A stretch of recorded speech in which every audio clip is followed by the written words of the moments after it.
पटना में एक होटल हुआ करता था, पाल होटल। नाम सुना है आपने? जरूर सुना होगा। पाल होटल आज भी है, लेकिन वो पाल होटल नहीं है जो कभी पटना की शान हुआ करती थी और यहाँ के लोगों का फेवरेट फूड डेस्टिनेशन होता था। लोग आउटिंग अगर कहीं बाहर खाने की इच्छा होती थी, होटल में खाने की इच्छा होती थी, तो वो उनका डेस्टिनेशन पाल होटल हुआ करता था। जी हाँ, स्टेशन के आगे कृष्णा एजेंसी के पीछे जेल की दीवार से सटे हुए। अब वो होटल वहाँ नहीं है। होटल के मालिक अभी भी हैं, उनके कई प्रतिष्ठान पटना में हैं। जी हाँ, डॉक्टर तिलक राज गांधी पाल होटल के मालिक। पाल होटल के मालिक डॉक्टर तिलक राज गांधी के पुत्र हैं रोहित गांधी, जिन्होंने बिहार में फालूदा एक्सप्रेस वेंचर का CNF लिया है।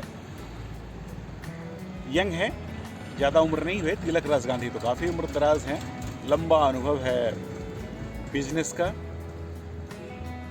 लेकिन उनकी बातें कुछ ऐसी हैं कि आपको मतलब किसी नौजवान से भी ज़्यादा वो ऊर्जा से ओतप्रोत लगेंगी, आपको ऊर्जा से ऊर्जाश्वित करेंगी। आइए सुनते हैं डॉक्टर तिलक राज गांधी क्या कुछ कहते हैं फालूदा एक्सप्रेस के बारे में, बिजनेस के बारे में और जीवन में कामयाबी पाने के नुस्खे के बारे में। मैं हूं विमलेंदु और आप देख रहे हैं मुखिया जी कहीं। आइए सुनते हैं डॉक्टर तिलक राज गांधी। मित्रों, मैं आभारी हूँ कुल्फी फालूदा एक्सप्रेस के लिए कि जिन्होंने आज अपने लॉन्च के अवसर पर मुझे बुलाया। मैं from core of my heart I am obliged to Tarun and his team. मित्रों, बात हो रही थी सपने की। हमारे पूर्व राष्ट्रपति जो थे अब्दुल कलाम जी, वो सपनों के बारे में क्या बोलते थे? वो ये बोलते थे, सपने वो जो आपको सोने नहीं देते, ड्रीम्स वो जो आपको सोने नहीं देते, तभी वो सपने आप सच कर सकते हैं। बात हो रही थी जुनून की। ये जुनून क्या है? ये बराबर हर जगह हम लोग सुनते हैं, जुनून जुनून, पैशन। क्या है ये शब्द कहाँ बना, कैसे आया? ये जुनून होता क्या है? आप सोचते हैं कि जुनून क्या होता है? या ये मेहनत है या कि हार्ड लेबर है? ये क्या है? सुकरात का नाम आपने सुना होगा, बहुत बड़े दार्शनिक थे ग्रीस के। उनके शिष्य ने पूछा कि आप भी हमेशा ये पैशन और जुनून की बात करते हैं, आखिर ये है क्या जुनून? उन्होंने कहा, चलो मेरे साथ समुंदर में। वो समुंदर में उस लड़के को ले गए, एक नाव पर दोनों सवार हुए। अचानक सुकरात ने उस लड़के को धक्का दे दिया। वो समुद्र में गिर गया।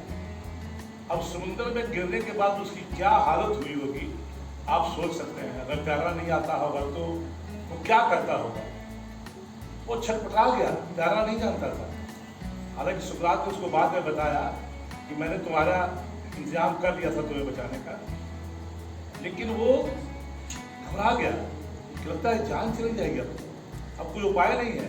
वो हाथ पैर मार रहा है, घबरा रहा है, कैसे कैसे क्या करे क्या नहीं। अल्टीमेटली हफ्ते वो नाव के कोने को पकड़ लेता है।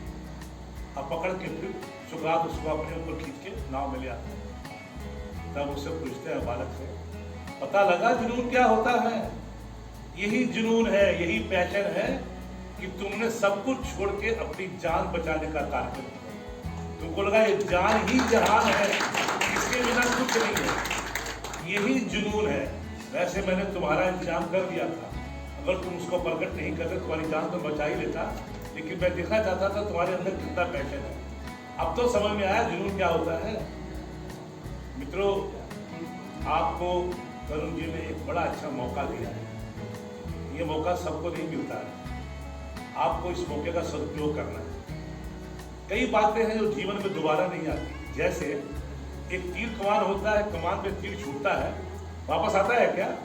फिल्मों में भले वापस आता हो, वापस नहीं आता। मैं जो बोल गया हूँ, जो शब्द मैंने आपको बोल दिए, ये वापस नहीं आएंगे। ऐसी बहुत चीज़ें वापस नहीं आती। तो मौका भी एक ऐसा ही होता है, मौके को गुआना नहीं है। इस मौके को आपको 100% इस मौके को आपको पूरा सही में अंजाम देना है। ये मौका आप हाथ से जाने नहीं देना है। समय लग सकता है, जीवन में कभी भी शॉर्टकट रास्ता नहीं है आगे जाने का, बहुत मेहनत करनी पड़ती है। 2-3 और छोटी छोटी बातों के साथ आपको अपनी बात समाप्त करूंगा। हमारा जो पाल होटल है ये 1950 में खुला था पटना में। हमारे पिताजी 2 भाई थे, श्री बख्शीराम जी और श्री मोहनलाल जी। जब होटल खुला था तो पहले दिन पिताजी ने अपने छोटे भाई से पूछा कि कल के लिए कितना मुर्गा मंगाया जाए। चाचा जी ने कहा क्या कहा जाए, कितना, जैसे आप भी सोचते हो कि कितना माल मंगाए, क्या बिकेगा नहीं बिकेगा, क्या करें। चाचा जी ने कहा कि 2 मुर्गा कैसा रहेगा। पिताजी ने कहा 2 मुर्गा ठीक तो है, 2 से स्टार्ट करते हैं, बाकी सब्जियां उब्जियां दाल रोटी सब्जी है, 2 मुर्गा। 2 मुर्गा सवेरे बना, रात को 12 बज गया, मुर्गे का कोई कस्टमर नहीं आया, कोई आदमी मुर्गा खाने के लिए नहीं आया। रोटी सब्जी लोग खाए। वेटर ने कहा भी सर चिकन खाइएगा, नहीं खाएंगे।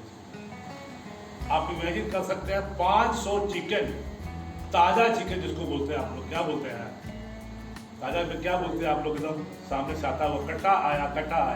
आजकल तो फ्रीज पर आता है ना, बड़े बड़े वैन में फ्रीज में मुर्गा बिकता है, वो आप लोग रख देते हैं मोरिया होटल में, खरकिया में। लेकिन 50-50 करके कट के आ रहा है देसी मुर्गा उस जमाने में, भागलपुर का मुर्गा, पूर्णिया का मुर्गा। तो 500 मुर्गा बनाने का रिकॉर्ड आज तक वर्ल्ड में नहीं है। ताजा मुर्गा, खिच्चा मुर्गा बोलते हैं, क्या बोलते हैं खिच्चा, कोई चीज सब्जी हो खिच्चा। तो कहाँ 2 मुर्गा जो था, 2 चिकन पिताजी चाचा जी घर ले गए। इसके बाद ऐसा रिकॉर्ड बना कि रात को 1 बजे जब होटल बंद होता था, लोग बाहर लाइन ला के लगे रहते थे, और हम लोग, मैं सब भाई लोग वहाँ मना करते थे कि सर्विस खत्म हो गया, अब सर्विस नहीं हो गया, छोड़ दीजिए। नहीं सर एक बार 5 मिनट में हम खा लेंगे, 5 मिनट में खा लेंगे। तो कुछ लोग जबरदस्ती आ भी जाते थे, लेकिन वो होटल कभी भी बंद नहीं होता था 24 घंटा। अगर 2 बजे बंद हो भी गया तो फिर 4 बजे फिर सफाई शुरू हो जाती थी और फिर होटल चालू हो जाता था। अब तो पटना में चीज़ें बदल गई हैं, बड़े बड़े होटल इसमें हम लोग हैं, लेमन ट्री, बहुत सारे रेस्टोरेंट खुल रहे हैं। हम जिस जमाने की बात कर रहे हैं उस जमाने में चीज़ें थी नहीं, पनीर नाम की चीज़ नहीं थी, तंदूर नहीं था। हमने पटना वासियों को पनीर खाना सिखलाया, हमने पटना वासियों को तंदूर का कंसेप्ट दिया, तंदूरी रोटी का कंसेप्ट दिया। आज तो ढाबा वगैरह में सब जगह रोटी, जिसमें हम लोगों ने होटल खोला था तो लोग तवा की रोटी खाते थे, लेकिन हमने तंदूरी रोटी का आविष्कार किया पटना में, क्योंकि हम लोग पाकिस्तान से आए थे। मुगल डिश हमने दिया, चिकन तंदूरी, आप जानते हैं ना, पूरा चिकन तंदूरी पूरा मिलता है जो प्लेट में पूरा साबुत दिया जाता है, उसका कंसेप्ट हम लोगों ने दिया। चिकन तंदूरी फुल चिकन, उस जमाने में 10 रुपया, फिर 20 रुपया, अभी 150 में बिकता है चिकन तंदूरी, पूरा चिकन गर्दन के साथ, टांगों के साथ, लोग प्रेम से खाते हैं। एस्प्रेसो कॉफ़ी, आप जानते हैं एस्प्रेसो कॉफ़ी जो मशीन से बनता है शू करके, वो हम लोगों ने पहला लगाया। हम लोगों ने पटना वासियों को केक खिलाना सिखाया। पटना में पहली केक की दुकान हमारी थी, केक पैलेस, पार्क केक के नाम से। पहले केक विदेशों से आते थे, दिल्ली से, कलकत्ता से आते थे, फिल्को कंपनी का केक, समुंदर से केक आता था, इंग्लैंड से। लेकिन केक का पहला फैक्ट्री, केक का पहला दुकान हमारे नाम से, पार्क केक। अभी भी हमारी दुकान डाकबंगला रोड में, पार्सल अगर गए हो, पार्सल की केक की दुकान ये हमारी है। पहला केक का दुकान बिहार वासियों को हमने दिया। अंडा करी कोई नहीं खाता था, 52-53 में अंडा कोई नहीं खाता था। कुछ लोग, बुजुर्ग लोग छिप के खाते थे ताकि कोई दूसरा देखे नहीं, अगर बगल का कोई आदमी देखे नहीं। तो हमारे पास आते थे कुछ लोग जिन्होंने घर में मुर्गियाँ पाली हुई थी, वो धोती में लपेट के अंडा लाते थे, कहते थे कि इसको रख लीजिए, 6 अंडा है, इसके बदले हमको चावल दाल भुजिया खिला दीजिए। और वो 6 अंडे जो होते थे वो हम लोग फिर उसको बॉयल करके अंडा करी के रूप में बेचते थे। धीरे धीरे वो अंडे जो 6 थे वो बाद में 10 पेटी 12 पेटी, एक पेटी में 210 रहते हैं अभी। मेरा कहने का भाव आप समझ रहे हैं। आपकी शुरुआत अच्छी होनी चाहिए।